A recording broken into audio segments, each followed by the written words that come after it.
Yes. Where is the gentleman? SDM. You are come forward. You know why you have been called here? Sir, You know why?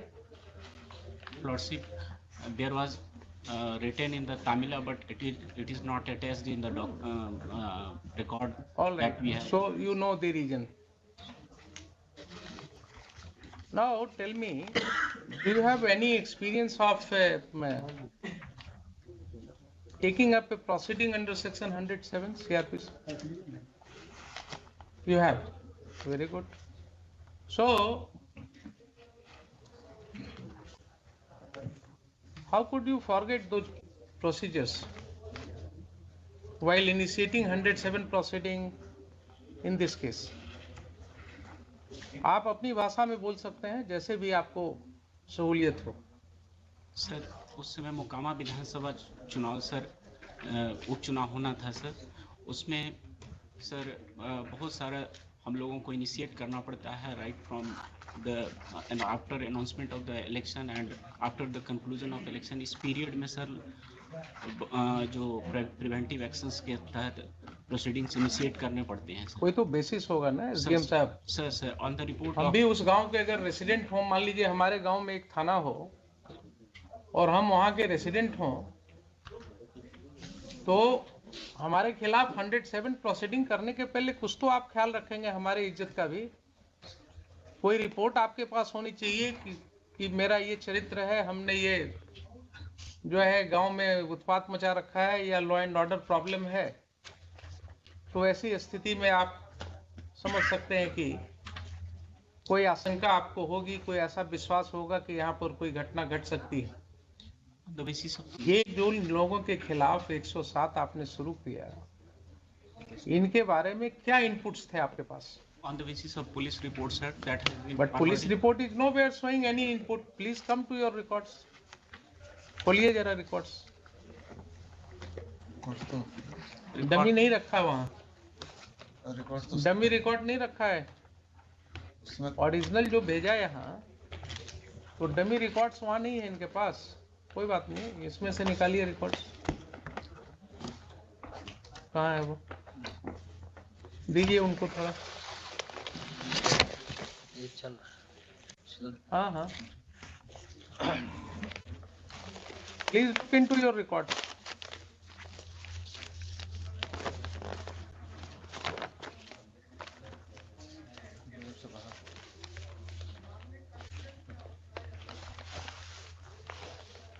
दीजिए SDM साहब को, साथ साथ वकील साहब भी देखेंगे। आपने जो पहले डेट की जो तारीख में लिखा है, उसमें देखिए क्या मटेरियल था आपके सामने 107 का प्रोसीडिंग इनिशिएट करने का। सर, थानाध्यक्ष सामियागढ़ ओपी द्वारा 18/22 के प्रतिवेदन जो धारा 107 दंड प्रक्रिया संहिता के अंतर्गत कार्रवाई हेतु प्राप्त है एवं अनुमंडल पुलिस पदाधिकारी बाढ़ द्वारा अग्रसारित है का अवलोकन किया गया। प्रतिवेदन के अवलोकन से प्रतीत होता है कि आगामी विधानसभा चुनाव 2022 के अवसर पर विधि व्यवस्था की समस्या उत्पन्न करने की संभावना के कारण स्थिति काफ़ी तनावपूर्ण है। अतः मैं प्रतिवेदन से संतुष्ट होकर उपरोक्त कारणों को लेकर किसी भी समय अप्रिय घटना घट सकती है और बलवा हो सकता है, जिसके कारण मेरे क्षेत्राधिकार में शांति भंग हो सकती है। अतः दंड प्रक्रिया संहिता की धारा 107 के अंतर्गत कार्रवाई प्रारंभ करता हूँ। वित्तीय पक्षों को नोटिस निर्गत करें कि क्यों नहीं 1 वर्ष तक शांति बनाए रखनी है। ये तो ऑर्नामेंटल लैंग्वेज है सब, ये आप भी लिखेंगे या आपके क्लर्क ने लिखेंगे, वो आप सिग्नेचर। जरा रिपोर्ट देख लीजिए, प्रतिवेदन जिसके आधार पर आप कर रहे हैं। सर, सादर सूचित करना है कि द्वितीय पक्ष के अंकित लोगों के द्वारा बिहार विधानसभा उपचुनाव 2022। प्रथम पक्ष कौन है? प्रथम पक्ष सर स्टेट है सर। स्टेट हो गए प्रथम पक्ष, पढ़िए द्वितीय पक्ष का। द्वितीय पक्ष सर 10 लोग हैं सर। हाँ, छोटू सिंह। ठीक है, नाम छोड़ दीजिए, आगे पढ़िए क्या लिखा।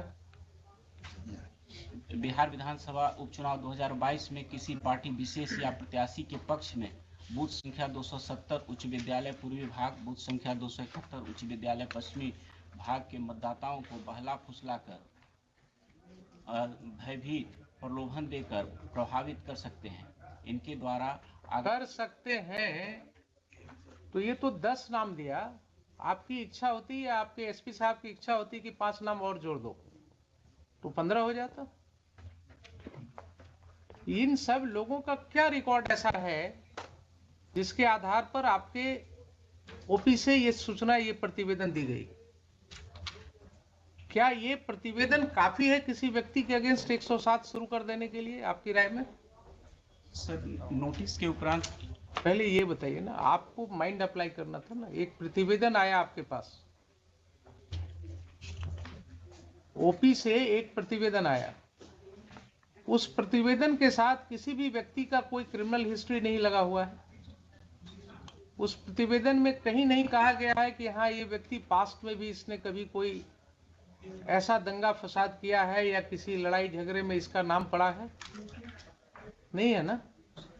तो ऐसा क्यों नहीं माना जाए कि आपने वहां एक दहशत फैलाने के लिए कुछ लोगों का नाम लिख करके उनको भयभीत करने के लिए आपके पुलिस ऑफिसर ने एक रिपोर्ट बनाया, आपको भेजा और आपने उस पर दस्तखत करके 107 शुरू करा दिया। किसी व्यक्ति के खिलाफ 107 का प्रोसीडिंग अगर शुरू हो रहा है तो क्या उसके ऊपर एक दाग नहीं लग रहा है? आप सिर्फ ये मुझे बताइए। अगर आपके रिकॉर्ड पर, आप गए थे परीक्षा देने ना बिहार एडमिनिस्ट्रेटिव सर्विस की, आपके ऊपर अगर 107 की एक कार्रवाई का जिक्र आपके रिकॉर्ड में होता तो अपने परीक्षा फॉर्म में आपको लिखना पड़ता कि नहीं पड़ता कि पूर्व में 107 में कार्रवाई हुई है मेरे अगेंस्ट?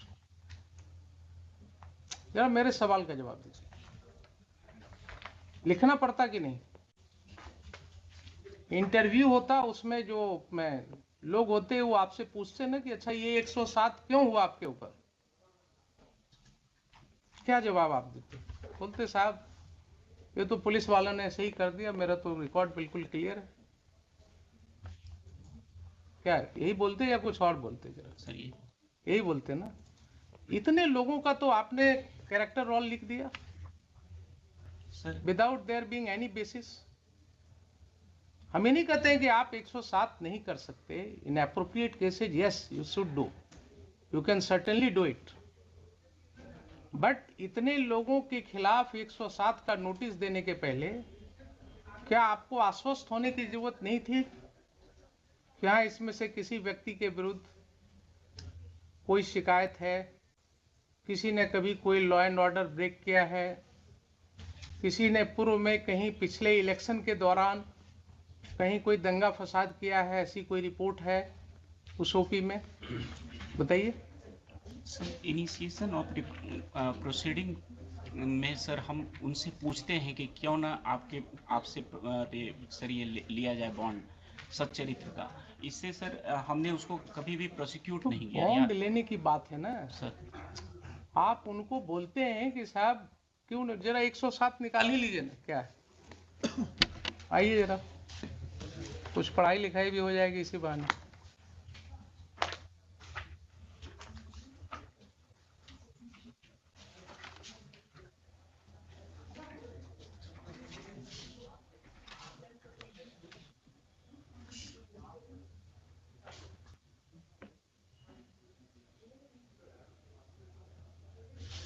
लेट अस रीड, पढ़िएगा आप या वकील साहब पढ़ें, जो भी इच्छा हो आप पढ़िए।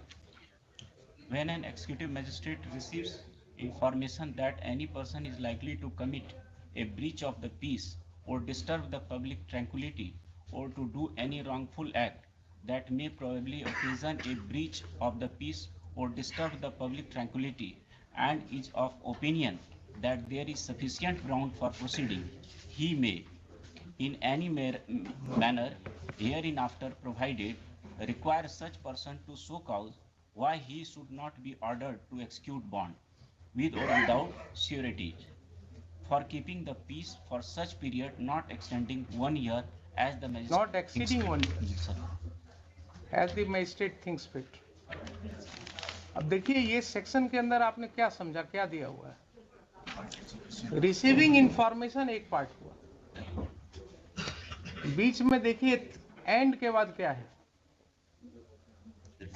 एंड इज ऑफ ओपिनियन, धीरे धीरे पढ़िएगा जरा उसको, सर इसी में क्रक्स है।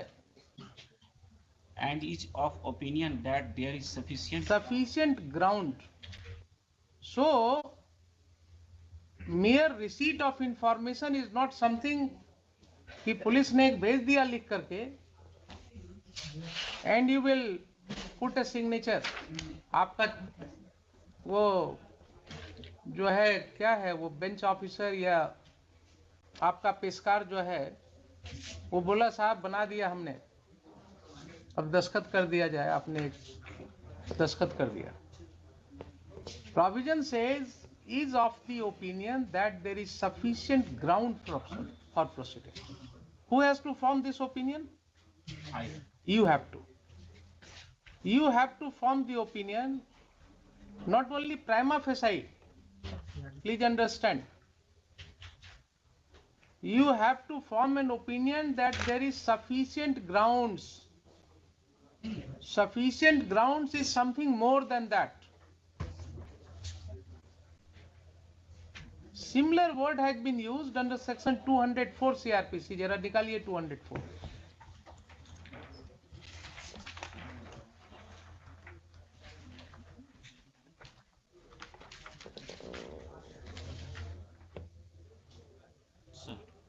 पढ़िए 204.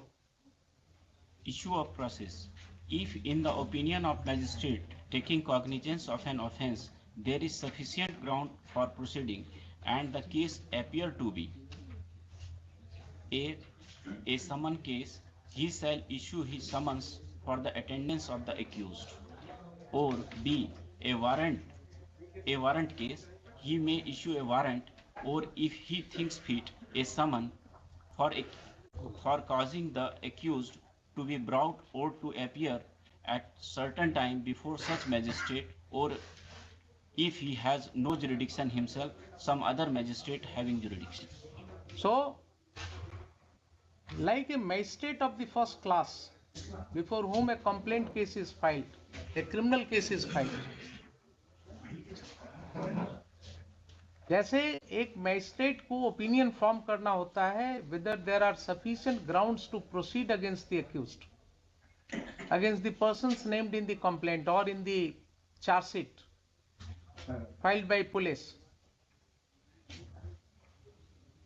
वैसे ही आपको 107 में same and one word has been used, is of opinion that there is sufficient ground for proceeding. कोई अंतर है 204 के जिम्मेवारी में और 107 की जिम्मेवारी में? नहीं है ना.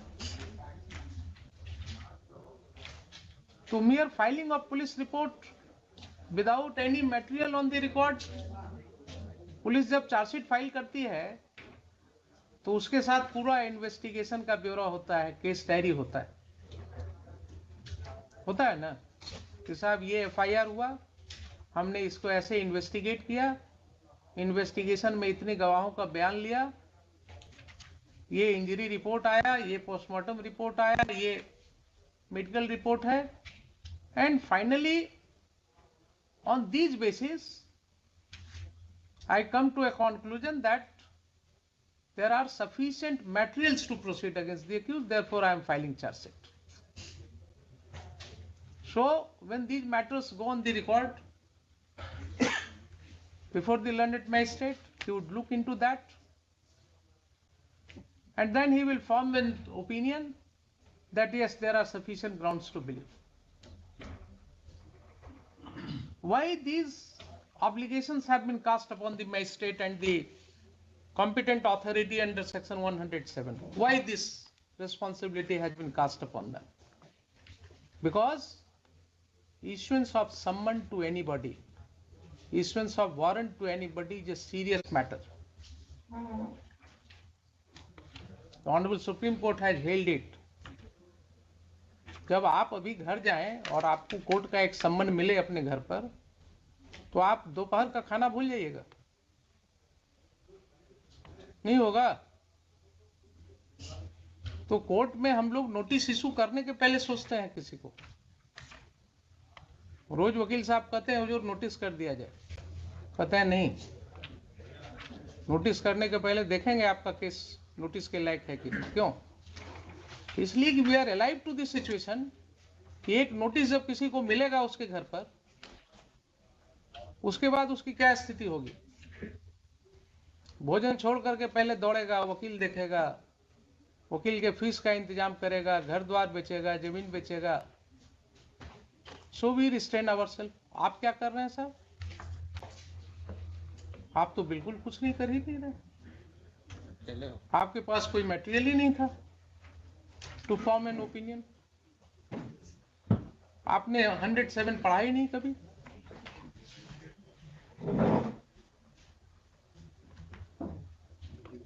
चूक हुई है यहाँ पर कि नहीं हुई है? क्या लगता है आपको? सर ये प्रोविजन आपने कभी इस तरह से पढ़ा नहीं होगा, आई बिलीव। नहीं पढ़ा था ना? अब आप देखिए कि क्या हुआ। आपने एक दस्तखत कर दिया 107 के ऑर्डर को, उसके आधार पर क्या क्या तांडव हो गया। अगर ये गलत ऑर्डर आपने नहीं पास किया होता तो आगे कोई बात ही नहीं होती। तो ये सारी कार्रवाई के तो दोषी आप हो गए। Your order without application of mind, without following the law has created all this trouble.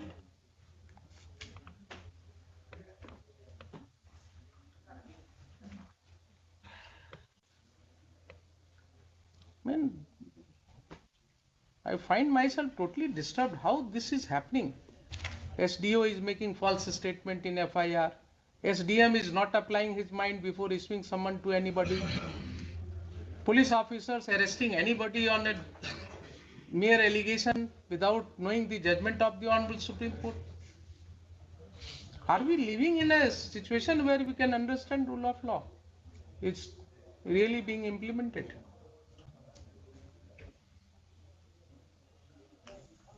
अब ये आपको हम पढ़ावे कोर्ट में हर ऑफिसर को बुला करके संभव है क्या?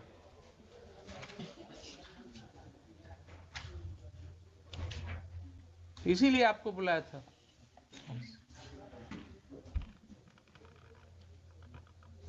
It's a very disturbing feature. आप क्या पुलिस के कहने से कुछ भी कर देंगे? पुलिस के कहने से without looking into any material किसी को समन कर देंगे?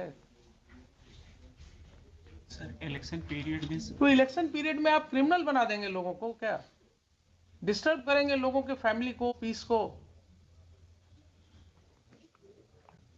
सर आप ये बताइए ना, you are a citizen of the country. I am asking you very dispassionately. यही घटना आपके साथ हो तो क्या आपको समझ में आएगी? इलेक्शन का टाइम है, इसका मतलब गांव में 10-20 लोगों को वैसे ही सम्मन कर दो। If this is your understanding of law,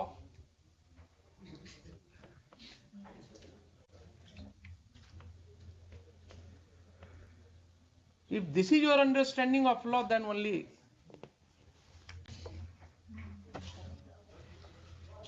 anarchy will be there in the whole society.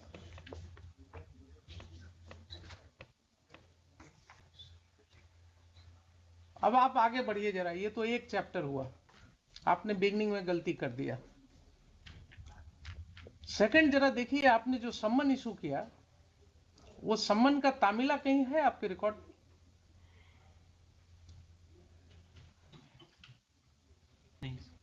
नहीं है ना?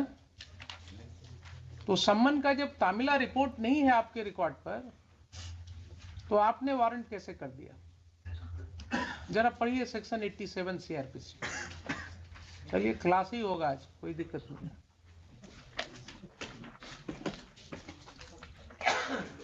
आप लोगों को जो है ना, अगर नहीं पढ़ाया जाता है तो पढ़ाएंगे हमें। पढ़िए जरा 87। A court may, in any case in which it is empowered by the court to issue a summon for the appearance of any person, issue, after recording its reason in writing, a warrant for his arrest. If either before the issue of such summon or after the issue of the same, but before the time fixed for his appearance, the court sees reason to believe that he has absconded or will not obey the summons. B. If at such time he fails to appear and the summon if provided to have been is proved to have been duly served in time to admit of his appearing in accordance therewith, and no reasonable excuse is offered for such failure. So the same principle will apply in your case, although the word here is court. In addition to summon, अगर आप warrant कर रहे हैं, then under these two circumstances, and you have to record the regions. Recording of regions is must. आपने कुछ लिखा, कोई reason आपने लिखा क्यों वारंट कर रहे हैं? सर वो ऑर्डर में देखिए ना, जरा पढ़ के बताइए ना मुझे। नोटिस थाना के माध्यम से तामिला किया गया, द्वितीय पक्ष अनुपस्थित। कहाँ है तामिला रिपोर्ट? कहाँ है तामिला रिपोर्ट? नहीं है ना, फिजिकली नहीं है। रॉन्ग स्टेटमेंट रिकॉर्डेड ऑर्डर में। Sir your order sheet is saying कि तामिला थाना के मार्फत से किया गया। कोई मुझे दिखा दीजिए ना, कोई रिपोर्ट है थाना का, कोई इंफॉर्मेशन आपके रिकॉर्ड पर होना चाहिए जिसके आधार पर आपने लिखा या आपके पेशकार ने लिखा, कुछ है तो बताइए मुझे। सर ओनली सर उस समय जो सर बहुत शॉर्ट पीरियड ऑफ टाइम रहता है सर। हाँ। तो आप क्रिमिनल बना दीजिए लोगों को। फिर अगर ये आपका जवाब है तो आप लोगों को क्रिमिनल बना दीजिए। बना दिया आपने इतने लोगों को, शॉर्ट पीरियड है, यही सब हम रिकॉर्ड कर देते हैं। आपका एक्सप्लेनेशन,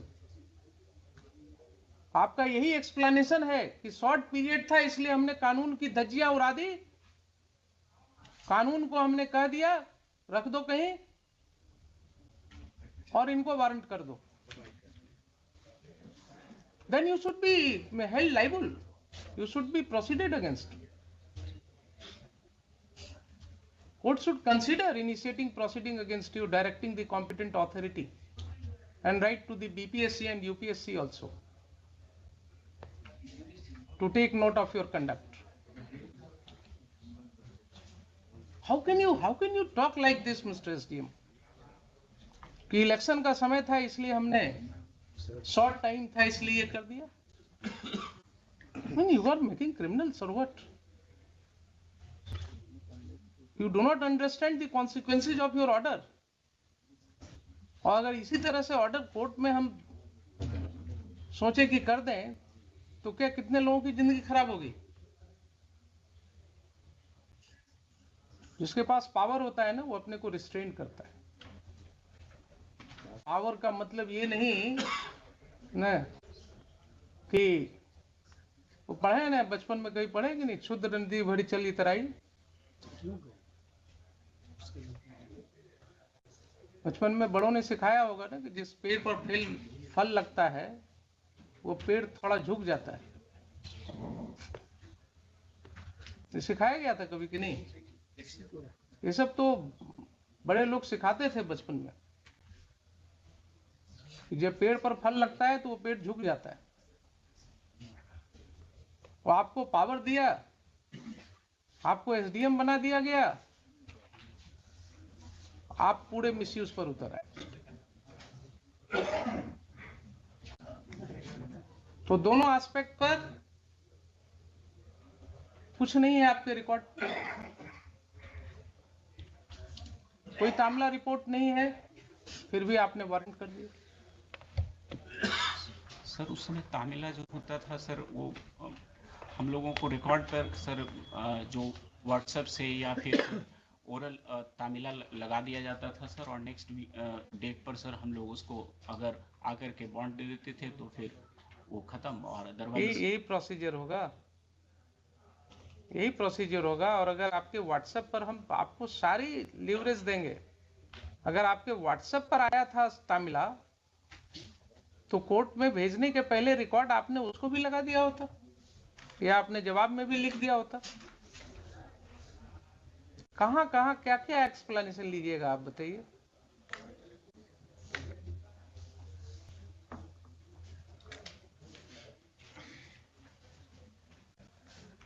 बोलिए क्या करें इसका। सर मतलब सर फ्यूचर में ऐसा नहीं होगा। I will never repeat.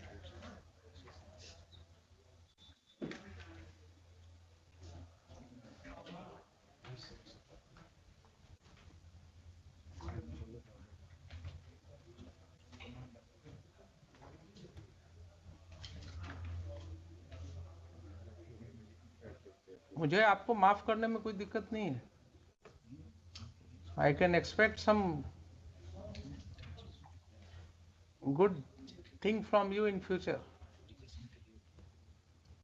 But जैसे मैं आपको माफ कर रहा हूं, वैसे ही आपको ध्यान में रखना चाहिए कि माफ करना भी एक गुण होना चाहिए. माफ करना कोई गलत नहीं होता है, माफ करना भी एक गुण होता है.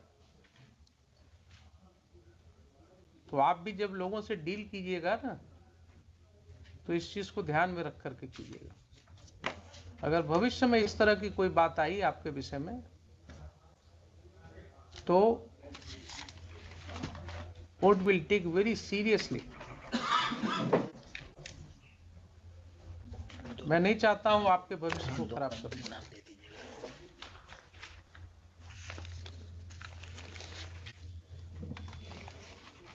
और आप ये 107 प्रोसीडिंग का क्या करेंगे?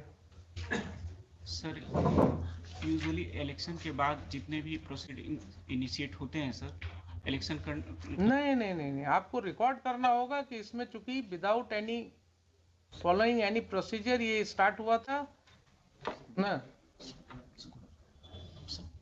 ताकि ये किसी भी व्यक्ति के खिलाफ कोई स्टिग्मा ना हो आगे जाकर के. जैसे आपको बताया ना कि किस आपके अगर इंटरव्यू में ये पूछा जाता कि क्यों 107 प्रोसीडिंग हुआ, तो एक्सप्लेन करना पड़ता आपको. वैसे ही आप अगर इस तरह से करेंगे तो उनको भी तो एक्सप्लेन करना होगा. इसलिए आप बिल्कुल रिकॉर्ड में लिखेंगे कि साहब ये सब गलतियां हुई हैं. तो हमने आपको पढ़ा दिया क्या क्या आपने किया है, जो आपने एडमिट किया. ठीक है.